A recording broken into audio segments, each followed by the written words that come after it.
பெயர் ரன்யா ராவ், வயது 31, தொழில் நடிகை, கைது செய்யப்பட்டது தங்கம் கடத்தலுக்காக. இப்படி சர்வதேச பெங்களூரு விமான நிலையத்துல கைதாகி இருக்கிறவங்க தான் இந்த ரன்யா ராவ். அதாவது இன்னைக்கு தேதியில இந்தியா முழுக்க தங்கம் கடத்தலுக்காக ஃபேமஸ் ஆகி இருக்கிறவங்க அப்படின்னே சொல்லலாம்.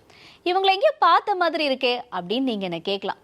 2016 தமிழ்ல வெளியான வாகா திரைப்படத்துல ஏதோ மாயம் செய்கிறார்னு திரையில பறந்தவங்க தான் இந்த ரன்யா ராவ் குருவி. வாகா திரைப்படம் ரிலீஸுக்கு அப்புறமா இப்ப தங்கம் கடத்தல் குருவியா வெளியே வந்திருக்காங்க ரன்யா ராவ். நம்ம வழக்கமா சினிமாக்களை பார்க்கும் பொழுது இந்த கடத்தல் காட்சிகள்லாம் நம்மள பிரமிக்க வைக்கும் அப்படின்னே சொல்லலாம். அதே மாதிரி தான் நம்ம சூர்யா நடிச்சிருந்த அயன் திரைப்படம். இந்த திரைப்படத்துல அவர் விதவிதமா கெட்டப்பு போட்டு வெளிநாட்டுல இருந்து டைமண்டை கடத்தி இருப்பார். அதே மாதிரி 2016 ஒரு திரைப்படம் வெளியாகி இருந்துச்சு. கரீனா கபூர், தபு, கிருத்தி சனோன் இவங்களோட நடிப்புல. இந்த திரைப்படத்துல அவங்க 3 பேருமே ஒரு விமான பணிப்பெண்களா பணியாற்றுவாங்க. அப்புறம் கிழக்கு நாடுகள்ல இருந்து இந்தியாவிற்கு தங்கத்தை கடத்திட்டு வருவாங்க. இது ஒரு த்ரில்லர் கலந்த நகைச்சுவை படமா இயக்குனர் கொடுத்திருப்பாரு. க்ரோ திரைப்படத்துல தங்கம் கடத்துற இந்த 3 நடிகைகளும் எப்படி கொஞ்சம் கூட பதட்டம் முகத்துல தெரியாம ரொம்ப பாவமா தான் படம் முழுக்கவே டிராவல் பண்ணிருப்பாங்க அப்படின்னே சொல்லணும். இதே மாதிரியான ஒரு பாணியை தான் நடிகை ரன்யா ராவும் இப்ப கையில் எடுத்திருக்காங்க. இவங்க துபாயில இருந்து தங்கத்தை கடத்திட்டு வந்தா கூட அவங்களோட முகத்துல எந்த ஒரு பதட்டமும் இல்லை அப்படிங்கிற தகவல் தான் வெளியாயிருக்கு. க்ரூ திரைப்படத்துல நம்ம பார்க்கும்பொழுது அவங்க 3 பேரும் விமான பணிப்பெண்கள். இங்க நடிகை ரன்யா ராவ் ஒரு பெங்களூரு விமானத்துல பயணம் செய்யற ஒரு பயணி அப்படிங்கிறத அவங்க நல்லாவே மெயின்டைன் பண்ணியிருக்காங்க அப்படின்னு தான் சொல்லணும்.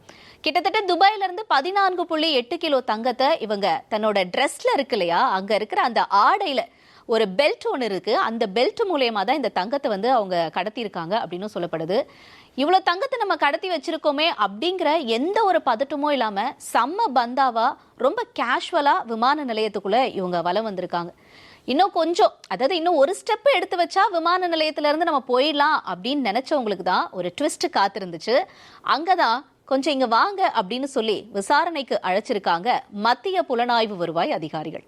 விசாரணை அதிகாரிகள் தன்னை அழைச்சிருக்காங்க அப்படின்னு தெரிஞ்சு கூட இது தனக்கு விரிக்கப்பட்ட வலைதான் அப்படிங்கறத புரியாத ரன்யா அந்த இடத்துல அந்த கேஷுவாலிட்டியை அப்படியேதான் மெயின்டைன் பண்ணி இருந்திருக்காங்க. இதுல விஷயம் என்னன்னா, மத்திய புலனாய்வு வருவாய் அதிகாரிகள் இதுக்கு முன்னாடியே ரன்யாவை நோட்டமிட ஆரம்பிச்சிட்டாங்களாம். இந்த வருஷம் தொடங்கி 2 மாசம் தான் முழுசா முடிஞ்சிருக்கு. இந்த 2 மாசத்துல கிட்டத்தட்ட 10 முறை வளைகுடா நாடுகளுக்கு பயணம் செஞ்சிருக்காங்க ரன்யா அப்படிங்கிற தகவலும் வெளியாகிருக்கு. இதை எல்லாத்தையும் நோட்டமிட்ட மத்திய புலனாய்வு வருவாய்த்துறை அதிகாரிகள் இந்த தடவை ரன்யாவை விட்டுறக்கூடாது அப்படிங்கிறதுல ரொம்ப தீவிரமா இருந்திருக்காங்க.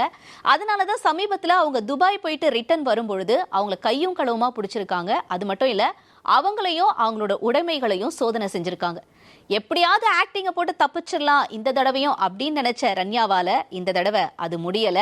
ரன்னே ஆகாம வசமா சிக்கியிருக்காங்க. அதிகாரிகளுக்கு இவங்க மேல முக்கியமா சந்தேகம் வர காரணம் என்னன்னு கேட்டீங்கன்னா, கடந்த 15 நாட்களை மட்டும் 4 முறை சர்வதேச பயணத்தை இவங்க மேற்கொண்டிருந்திருக்காங்க. அதுவும் இந்த பயணம் அப்பம் போதெல்லாம் ஒரே மாதிரியான ஆடையை அணிஞ்சிருந்திருக்காங்க.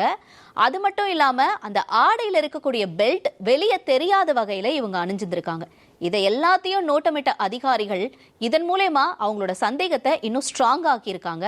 அந்த சந்தேகம் ஸ்ட்ராங் ஆனதுனாலதான் இப்ப ரன்யா ராவ் கைது செய்யப்பட்டிருக்காங்க. ரன்யா ராவ் தங்கம் கடத்துறது இதான் முதல் முறையா இல்ல, இதுக்கு முன்னாடி ஏற்கனவே அவங்க தங்கம் கடத்தி இருக்காங்களா? அப்படி தங்கம் கடத்தி இருந்தா விமான நிலையத்தை விட்டு அவங்க எப்படி சேஃபா வெளியேறினாங்க? இதற்கான விளக்கம் என்ன அப்படின்னு கேட்டீங்கன்னா, அதாவது ரன்யா ராவ் விமான நிலையத்திற்கு வரும்பொழுது எல்லாமே அதிகாரிகளும் முக்கிய தலைவர்களும் வெளியேற பாதுகாப்பான வழியில தான் இவங்க வெளியேறி இருக்காங்க. விமான நிலையத்திற்கு வரும்பொழுதெல்லாம் வழக்கமா ஒரு அதிகாரியை சந்திச்சிருக்காங்க. அந்த அதிகாரி இவங்களை பாதுகாப்பான வழியில விமான நிலையத்துக்கு வெளியே கொண்டு போய் விட்டிருந்திருக்காரு. அங்க இவங்களுக்கு ரெடியா ஒரு அரசு வாகனமும் இருந்திருக்கு. அந்த வாகனத்துல இவங்க ஏறி போறதுனால எந்த ஒரு விசாரணை வளையத்துக்குள்ளேயும் இத்தனை நாளும் ரன்யா ராவ் சிக்கல. குறிப்பா சொல்ல போனோம்னா, கர்நாடகா மாநிலத்துல டிஜிபி அந்தஸ்துல இருக்கக்கூடிய IPS அதிகாரியான ராமச்சந்திர ராவோட வளர்ப்பு மகள் தான் இந்த ரன்யா ராவ். இத சாக்கா வச்சுக்கிட்டு தான் ஒரு IPS அதிகாரியோட மகள்னு சொல்லி உள்ளூர் போலீஸ் கிட்ட தன்னை அறிமுகப்படுத்தி இருக்காங்க. அந்த ஒரு ஸ்ட்ராங்கான வே மூலயமா தான் இவங்க விமான நிலையத்தை விட்டும் இத்தனை நாளும் வெளியேறி இருக்காங்க. வளர்ப்பு மகளோட இந்த கைது நடவடிக்கை தொடர்பா ராமச்சந்திர ராவ் வருத்தமும் தெரிவிச்சிருக்காரு. ஆனா அதே நேரத்துல அவர் இன்னொரு விஷயம் சொல்லியிருக்கிறது என்ன அப்படின்னு பார்த்தோம்னா, 4 மாசத்துக்கு முன்னாடியே இவங்களுக்கு கல்யாணம் ஆயிடுச்சு அப்படின்னும் அவங்க அதுக்கப்புறம் எங்களோட வீட்டுக்கு வரல அப்படின்னும் சொல்லியிருக்காரு. அது மட்டும் இல்லாம ரன்யா ராவோட கணவர் என்ன வேலை செய்யறாரு அப்படிங்கிறது கூட எங்களுக்கு தெரியாது. ஒருவேளை என்னோட வளர்ப்பு மகள் வந்துட்டு கண்டிப்பா தவறு செய்திருந்தால் சட்டம் அதோட கடமையை செய்யும் அப்படின்னு சொல்லியிருக்காரு ராமச்சந்திர ராவ். இந்த நிலையில ரன்யா ராவோட வீட்லயும் அதிகாரிகள் சோதனை பண்ணிருக்காங்க. அங்க கிட்டத்தட்ட 2 கோடி ரூபாய் வரைக்கும் தங்கமும், அதே நேரத்துல 2 கோடியே 67 லட்சம் ரூபாய் ரொக்க பணமும் கைப்பற்றியிருக்காங்க. மொத்தமா பார்க்கும் பொழுது இது 17 கோடியே 29 லட்சம் வரைக்கும் தங்கமாகவும் ரொக்கமாகவும் பறிமுதல் செய்யப்பட்டிருக்கு. இப்ப விசாரணையினுடைய அடிப்படையில ரன்யா ராவ் 14 நாள் நீதிமன்ற சிறைக்காவலையும் வைக்கப்பட்டிருக்காங்க. நீதிமன்ற சிறைக்காவல இருக்கக்கூடிய ரன்யா ராவ் இதுக்கு முன்னாடியும் தங்கம் கடத்தினாங்களா அப்படிங்கறத உறுதி செய்யறதுக்காக விமான நிலையத்தில் இருக்க மொத்த சிசிடிவி காட்சிகளையும் இப்ப அதிகாரிகள் ஆய்வு செய்ய இருக்காங்க. அது மட்டும் இல்ல, 14.8 கிலோ தங்கம் இருக்கு இல்லையா, இதுதான் பெங்களூரு விமான நிலையத்துல கைப்பற்றப்பட்ட அதிகபட்ச தங்க கடத்தல் அப்படிங்கறதும் சொல்லப்படுது. இது மட்டும் இருக்கக்கூடிய நிலையில ரன்யா ராவோட இந்த தங்கம் கடத்தல் சம்பவத்துக்கு பின்னாடி வேற யாராவது பின்னணியில இருக்காங்களா அப்படிங்கிற கோணத்திலையும் இப்ப அதிகாரிகள் தீவிரமா விசாரணை பண்ணிட்டு வராங்க.